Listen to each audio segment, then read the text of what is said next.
Jason Kavanaugh is a utility lineman. He's been doing it for roughly 20 years. Sam Lineberry is an ESD, so she does a lot of planning, and so is Terry, myself, and Nick. Today we're basically going to show you what a setup is out on like behind your house in a business, what happens, you know, what kind of voltage we're dealing with on the top side and the lower side. We use a lot of different equipment. The gloves he has on, those are rated for 20 kV. The stick is worth, I think, 100,000 volts per foot.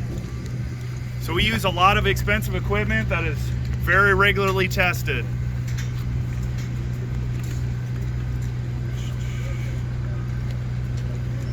All right, you wanna start? All right, so I'm gonna kind of walk you through what everything is. So on the top side, that's our primary. Right here on the lower part, that's our neutral. That canister up there, that's what we call a transformer. So our top line voltage is 7960, phase to phase is 13 kV.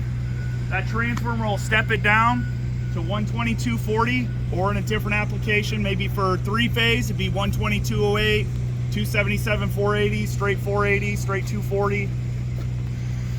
Then you have our lower wires that come off the bottom side. That's the secondaries that would feed your home, a 120, 240, a normal residential voltage. From time to time, you know, during storms, wind issues, trees, squirrels, all kinds of stuff can cause your power to go out. When the power goes out, our troubleshooters go out. It's a one-man person that goes out, checks out, see what it needs. If he can make the repair, he will. If not, they'll call Jason and Kevin as a crew, usually run of 3 or 4 people, and they'll fix the problem. A lot of our biggest issues is squirrels, animals, birds. So we'll start off by showing you that.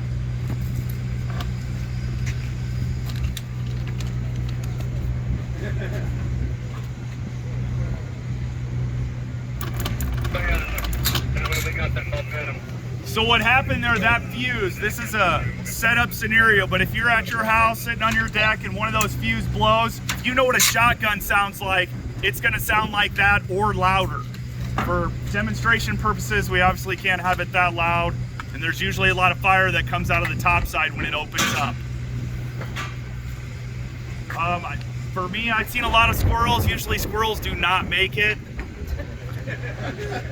Raccoons, however, do usually get away. Not happy. We don't know what happens after they run off, but usually that's probably the end. Now we'll go through the next scenario. So this is going to be like a storm. oppd spends a ton of money on tree trimming, contractors, you guys trim in front of your houses. So any wires that basically go from your house to the pole is your responsibility. Anything beyond that is our responsibility. We'll take care of. But in certain situations, when we have 70-mile-an-hour winds, it's very difficult to cut every tree in Omaha. So this is what happened when this comes into it.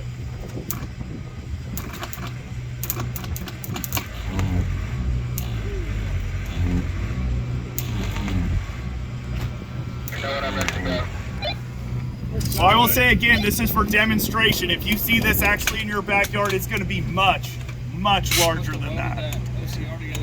Especially, this is single phase. If you happen to have a branch that falls over the top 3 phases, it's really going to be a light show. Basically, our top side works, the 3-phase works as, once the branch falls on it, it's going to try and blow it off the circuit. Then it's going to re-energize and try and blow it off again. And on the 3rd time, it'll lock open. So 2 times, it's going to try and hit, and then open up.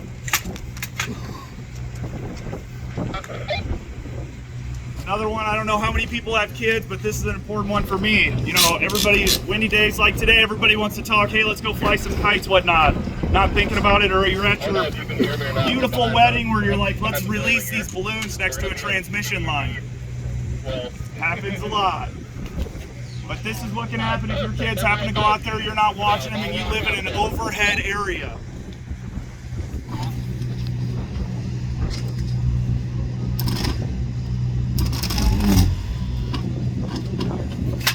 So best case scenario, the string would fall apart. If it doesn't, or it wraps up, or our fusing, we have coordinated fusing. A lot of times our fuses will blow, but there are certain circumstances where everything just happens just right and the fuse doesn't blow. You can see wire on the ground, whatnot. Never get near it, never touch it. Just stay away from it. Call oppd. We'll send people, the fire department, the police officers, they all know, stay away from it. If you see it on the ground, you're not sure what it is, absolutely stay away from it. It can be sitting on the ground right here in front of us and you'd have no idea. It may not be firing or anything, but the second you pick it up and cause yourself to be aground, then it's gonna fire. All right, this next one we use is, let's say you're painting your house, you're at home, you're at your business, you're working on one of these buildings out here and there's an overhead power line behind you. You don't tie off your ladder. I know you guys do a great job of it out here, right? No. Whoa, he won't be back tomorrow. But if you happen to not do that, you're a homeowner and you lean that back into and you fall into the primary, what should you do? Should you stay on the ladder or get off? Off. You want to stay on it. Just stay on it. Don't panic and get off. If you have to get off it, put your feet together and move slowly away or hop away from the scene. Ultimately, you want to stay on that ladder, and I know it's not good. You got fire above you, stuff could be falling down. Your best case is to stay on a hot ladder. The second you touch the ground, you just gave it a better path for ground. And now you're going to become the circuit. Here's what that looks like.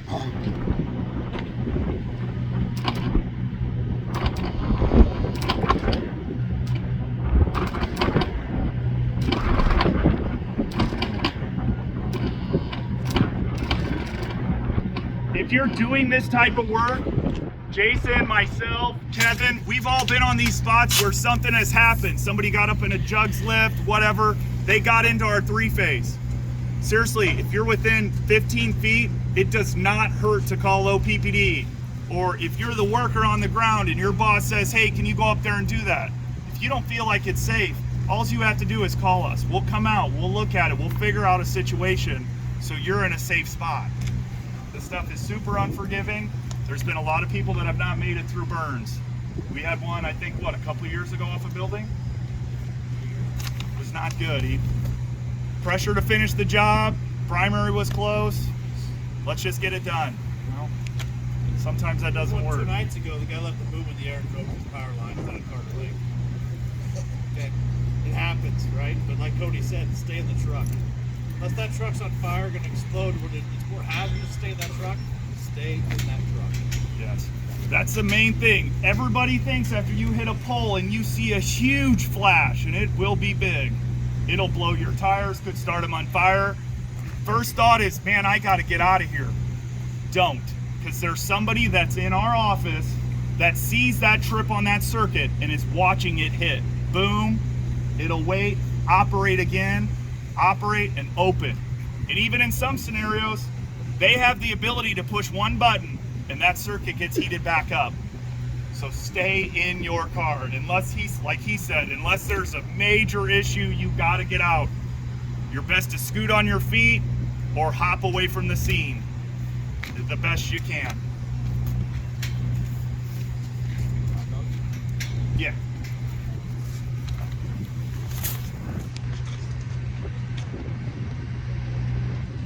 So this one's basically going to be if you're digging in your backyard. We have a lot of underground wire that's 8 kV, 13.8, 120, 240, 240, 480, all the voltages we bury underground. You can't see it. The good thing about living in Nebraska or the United States, you can make one phone call and they'll tell you exactly what is in the ground. They'll mark it out for you. If you're a homeowner and you think, oh, I'm just putting in a tree, it's not a big deal. Well, if you're putting that tree in the back mainline area, you could be taking out power to everybody, or worse, you could get yourself in a lot of trouble.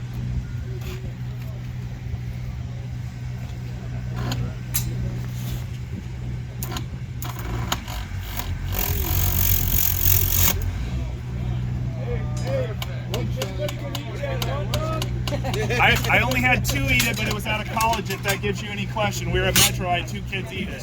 It was funny. But they said it didn't taste very good, so. The worst part about electricity,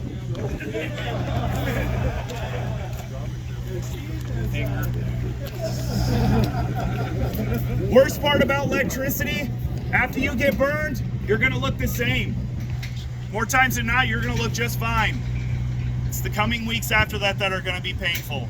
It's gonna be, you're cooked from the inside, they'll slowly have to cut you open and basically clean you in a salt bath for 30, 40, 60 days, depending on how bad it is. So if you have any question, if somebody's ever been burned or you've ever talked to them, you think about taking a shortcut, I guarantee you they're gonna tell you not to do it because it is super painful. Don't do it.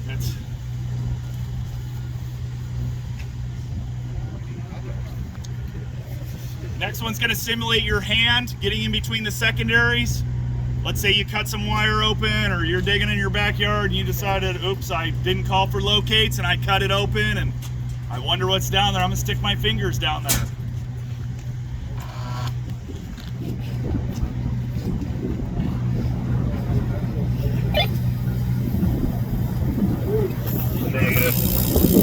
One thing that hot dog doesn't show, what it doesn't show you, is once you grab onto that, it wants to hold on to you pretty badly. And the more amperage that you have, the harder you're gonna grab. You're not gonna get away from it until that fuse or something operates. If it just sees you as load, it'll just continue to pump. Thinking maybe somebody turned on some more power, it just needs more while you're on the other end. Anytime these guys deal with that stuff, they have rubber gloves on, rubber sleeves, they have rubber blankets, rubber hoses. There is a lot of things that protect them. You may not always see what actually they're doing, but there's a ton of protection built into place when they're up here. That first hot dog burned so quickly because that was the primary voltage they got into. The second one burned slower because the secondary voltage was not going to burn quite as fast. So which one has more amperage? Primary. 8,000 or 120? That's right. The higher the voltage, the less the amperage. The lower the voltage, the higher the amperage. Both are going to hurt. And both are going to hurt. Now, do you guys have any questions for us? Anything that you've seen on your job sites or past experiences that you want to talk about?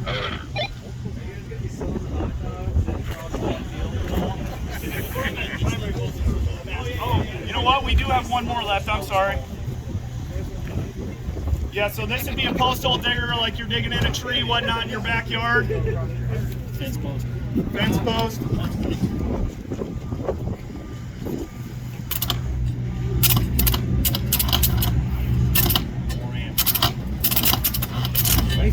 So a lot of stuff you don't even realize, like that looks like a normal shovel to you guys, right? It's all of our shovels that we use are all fiberglass. We don't use anything but fiberglass. It's little stuff like that that makes a huge difference. But if you happen to ever be digging a hole and you hear a